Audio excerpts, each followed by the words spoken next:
প্রিয় সুধী, এক নজরে কোরআন নামে যেই নতুন গ্রন্থটি প্রকাশিত হলো আপনাদের সামনে সবার সামনে শোভা পাচ্ছে, আমরা কি করেছি এই বইতে একটু করে আপনাদের সাথে শেয়ার করতে চাই। এখানে বেসিক্যালি আমি কোরআনের 114 সূরার কোরআনের 114টি সূরার সার নির্যাসকে নিয়ে এসেছি। The cream of the creams এখানে পাওয়া যাবে, সিনোপসিস অফ দ্য এন্টায়ার কোরআন।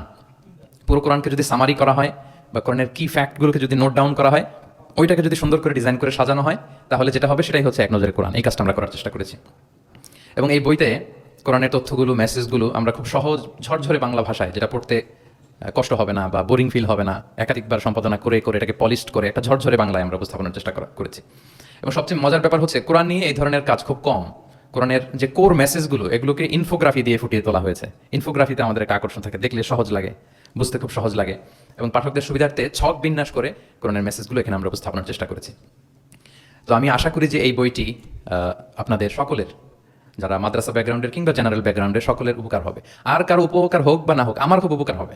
আমার আজীবনের জন্য একটা নোট হয়ে গেল। আমি ভেবে দেখলাম যে আমি তো তাফসির করতে হয়, ফলে এখন থেকে আমি যে কোনো সূরার তাফসির করার আগে আমি একবার রিভিশন দিয়ে যাবো এখান থেকে।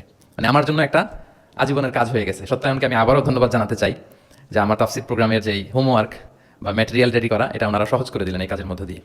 তো আমি বোধ করি এবং বিশ্বাস করি আমার যেহেতু উপকার হবে, আমাদের বক্তা ভাই যারা দাঈ ইলাল্লাহ, খতিব, ইমাম, আলিয়া মাদ্রাসা কিংবা কামি মাদ্রাসার শিক্ষক, ছাত্রবৃন্দ, সবার এই বইটা বেশ উপকারে আসবে বলে আমি বিশ্বাস করি এবং আল্লাহর কাছে কামনা করি। কোরআনের শিক্ষাকে যে বিভিন্ন অ্যাঙ্গেল থেকে দেখা যায়, বিভিন্ন অ্যাঙ্গেল, হাজারো অ্যাঙ্গেল থেকে কোরআনকে স্টাডি করা যায়, তারই বেসিকলি একটা ক্ষুদ্র প্রয়াস হচ্ছে আমাদের এক নজরে কোরআন। আপনারা একটু পাতা উল্টালি সেটা বুঝতে পারবেন। আমি 2-1 মিনিটে একটু বলি যে বইটা আমরা কিভাবে সাজিয়েছি। আমরা প্রত্যেকটা সূরাকে 16টা অ্যাঙ্গেল থেকে অ্যানালাইসিস করার চেষ্টা করেছি। শুরুতে আমরা সূরার সংক্ষিপ্ত পরিচিতি নিয়ে এসেছি। এটা অনেক জায়গায় দেখা যায়, আপনারা দেখবেন বিভিন্ন তাফসিরে, বিভিন্ন গ্রন্থে এটা পাওয়া যায়। আমরা এটা নিয়ে এসেছি সূরার সংক্ষিপ্ত পরিচিতি। এখানে সূরা কোথায় নাজিল হয়েছে, কখন নাজিল হয়েছে, সূরার আয়াত সংখ্যা কত, এই সূরার নাম, নামের অর্থ কী, এই নামের নেপথ্যের গল্পটা কি, পেছনের রহস্যটা কি, এই সূরার আবার যদি অন্যান্য অনেকগুলো নাম থাকে সেগুলো এক্সপ্লেন করা, এটা আমরা নিয়ে এসেছি। আমরা প্রত্যেকটা সূরার শানে নজুল উল্লেখ করেছি সহিহ হাদিস থেকে, তাফসির গ্রন্থগুলো থেকে রেফারেন্স দিয়ে। এবং প্রতিটা সূরার যে ভার্চু আছে, ফজিলাত, সেটা আমরা উল্লেখ করেছি সুন্নাহর ভিত্তিতে। পাশাপাশি মজার ব্যাপার হচ্ছে প্রত্যেকটা সূরার শুরু এবং শেষের একটা সম্পর্ক আছে, যেটা আমরা অনেকে ধরতে পারি না। আল্লাহ কিন্তু র্যান্ডম কিছু বলে দেননি কোরআনে, সব কিছুর একটা কানেক্টিভিটি আছে। সো সূরার শুরু শেষের সম্পর্কটা কি, সেটা আমরা একটা সাব পয়েন্টে এনেছি।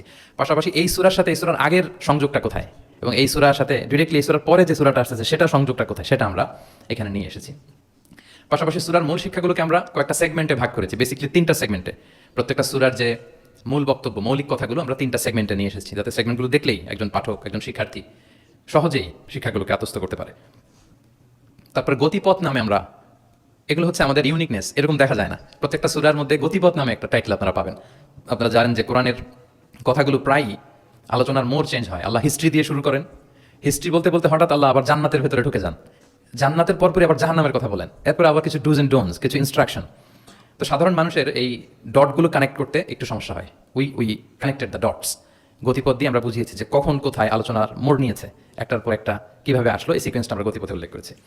এরপর আমরা ওভারভিউ রেখেছি একটা পয়েন্টে।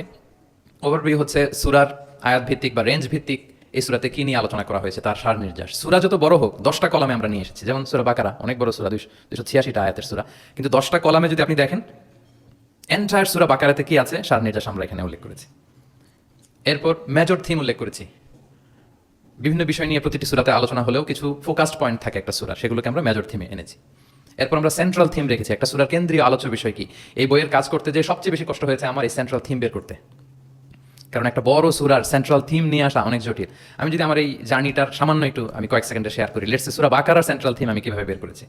286টা আয়াত, এই 286 আয়াতের মধ্যে এক কথায় সূরা বাকারার কেন্দ্রীয় আলোচ্য বিষয় কি আমরা কিভাবে বুঝবো। আমরা সূরা বাকারার সেন্ট্রাল থিম লিখেছি চেঞ্জিং দ্য লিডারশিপ। বাকারার সেন্ট্রাল থিম হচ্ছে বেসিক্যালি নেতৃত্বের পরিবর্তন। তাগায়ুরুল কিয়াদা মিন বানি ইসরাঈল ইলা বানি ইসমাঈল। বনি ইসরাঈলীদের হাত থেকে ফ্ল্যাগ নিয়ে আল্লাহ বনি ইসমাঈলীদের হাতে তুলে দিয়েছেন। এটা হচ্ছে সূরাতুল বাকারা। এবার আপনাদেরকে একটু ভিতরে নিয়ে যায়। আমরা যদি সূরা বাকারা খেয়াল করি, দেখবেন যে শুরুতে ইয়া বানি ইসরাঈল আযকুরু নি'মাতি আল্লাতী, শুধু বনি ইসরাঈল তোমাদেরকে এই নিয়ামত দিয়েছি, এই দিয়েছি, সেই দিয়েছি, মানে ওদেরকে গ্লোরিফাই করা হয়েছে। ওরা অনেক বড় জাতি ছিল, অনেক বড় সভ্যতা ছিল, এটা বোঝা যাবে। মুসা আলাইহিস সালামের সাথে এই হয়েছে, সেই হয়েছে। এগুলো বলতে বলতে খানিক পরে আল্লাহ তাআলা কেবলা পরিবর্তনের ঘটনা আনলেন, তাহবিলুল কেবলা। কেবলা চেঞ্জ মানে হচ্ছে ক্ষমতার চেঞ্জ, কেবলা চেঞ্জ মানে গদি চেঞ্জ, কেবলা চেঞ্জ মানে সভ্যতার পরিবর্তন। এই কেবলা চেঞ্জের পরপরই দেখবেন এই উম্মার কথা শুরু, নামাজ, রোজা, যাকাত, অনেক নির্দেশিকা, ডুজ এন্ড ডোন্টস। তার মানে ওই সভ্যতার পতন সেখানে হয়েছে, নতুন এক সভ্যতার উত্থান এখানে হয়েছে, চেঞ্জিং দ্য লিডারশিপ। আমরা জানি যে অ্যাব্রাহামিক ফেজে আমরা বলি তিনটা ধর্ম, ইসলাম, জুডাইজম এন্ড ক্রিশ্চিয়ানিটি, এই তিন ধর্মের গোড়া যে মিলেছে ইব্রাহিম আলাইহিস সালামের এখানে, তাই তো? ইব্রাহিম আলাইহিস সালামের দুই সন্তান, ইসমাইল আলাইহিস সালাম, ইসহাক আলাইহিস সালাম। এটাকে যদি আমরা ইসমাইল ধরি, এটাকে যদি ইসহাক ধরি, তাহলে দেখেন এই ইসহাক আলাইহিস সালামের চ্যানেলে দুনিয়া সব নবীরা এসেছে। সব নবী বলতে আমি বেশিরভাগ বুঝাচ্ছি, অলমোস্ট 99% নবী এই চ্যানেলে এসেছে। কিন্তু ইব্রাহিম আলাইহিস সালামের আরেক সন্তান ইসমাইলের চ্যানেলে কোনো নবী নেই, এটা নবী শূন্য একটা চ্যানেল। এবং সব নবীরা তাদের উম্মতের কাছে বলতো যে সর্বশেষ একজন নবী আসবে যিনি হবেন সবার সেরা, শ্রেষ্ঠ নবী। তো যেহেতু হাজার হাজার নবী ইসহাক, ইয়াকুব, ইউসুফ এই চ্যানেলে আসতেছে, তাদের একটা ধারণা ছিল ওই যে সর্বশেষ নবী, শ্রেষ্ঠ নবী, উনিও এই চ্যানেলেই আসবেন, সবার এটা বদ্ধমূল। আর এই চ্যানেলটাকে তারা বলতো নবী শূন্য চ্যানেল। ইসমাইল আলাইহিস সালামের চ্যানেলে হাজার বছর ধরে কোনো নবী আসে না, সব নবী আসে এই চ্যানেলে। কিন্তু আল্লাহ তাআলা তাদের ধারণাকে নস্যাৎ করে দিয়ে সর্বশেষ নবীকে আল্লাহ তাআলা এই চ্যানেলে না পাঠিয়ে মুহাম্মদ রাসূলুল্লাহ সাল্লাল্লাহু আলাইহি ওয়াসাল্লামকে তিনি ইসমাইল আলাইহিস সালামের চ্যানেলে পাঠালেন। ফলে লিডারশিপের চেঞ্জ হলো।